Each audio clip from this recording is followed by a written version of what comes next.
ওয়াকাফ সম্পত্তির উপরে মদের দোকান, এ দেখুন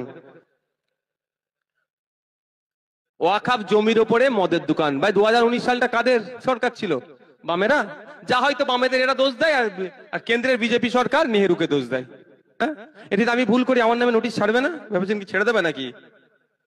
এই জন্য এরা বলছে যাতে এইগুলো না আর এখানে আলোচনা হয়, যা আলোচনা হবে সব দিল্লিতে গিয়ে হোক। এটা আমাদের দিদির দোয়ায় সম্ভব। এই জন্যে বাংলার মুসলমান দিদিকে ভোট দেয়। আমি এতদিন বুঝতে পারিনি। এই বিষয়ে প্রতিবাদ করারও কেউ নেই, যে প্রতিবাদ করবে তাদেরকে আবার মানুষ গাল দেয়। এটাই হচ্ছে পশ্চিমবাংলার অবস্থা, পশ্চিমবাংলার মুসলমানদের অবস্থা।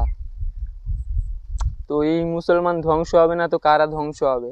ওয়াকফ সম্পত্তির উপরে মদের দোকান, একবারও চিন্তা করে দেখছেন কি হচ্ছে বাংলায়?